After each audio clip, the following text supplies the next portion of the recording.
स्वागत आपण मानक मोर यूट्यूब चैनल एस हृदय कथा को।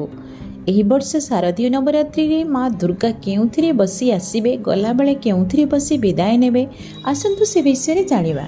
शारदीय नवरात्रि सबु नवरात्रि ठारू अधिक लोकप्रिय एवं महत्वपूर्ण नवरात्रि अटे। एही नवरात्रि महानवरात्रि नाम रे मध्य प्रसिद्ध। शारदीय नवरात्रि चंद्रमास आश्विन शरद ऋतु पड़ी थाए। शारदीय नवरात्रि 9 दिन देवी आदिशक्ति 9 रूप को समर्पित होता है। शारदीय नवरात्रि सेप्टेम्बर बा अक्टोबर रे पड़ी थाए। शारदीय नवरात्रि 9 दिवसीय उत्सवर समापन दशम दिन दशहरा दिन होता है। यह विजय दशमी कहा जाए। माँ दुर्गा वाहन सिंह, किंतु प्रत्येक नवरात्रि रे देवी दुर्गा पृथ्वी को अलग अलग वाहन रे सवार होई आसंती। देवी को अलग अलग वाहन रे सवार होई आसिले यार फल मध्य अलग होता है।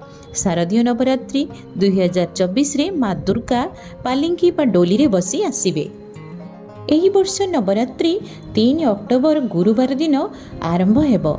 एमिति माँ दुर्गा गुरुवार को डोली रे बसी पृथ्वी रे पदार्पण करिवे, जाहाको शुभ बोली कहा जाउछि।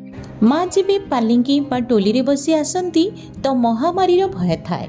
देवी भागवत अनुसार नवरात्रिर शेष दिन स्थिर करे जीवा समय माँ तांको वाहन कौन हेबो, अर्थात नवरात्रिर अंतिम दिन केउं बार से अनुसार देवी वाहन मध्य स्थिर हुए।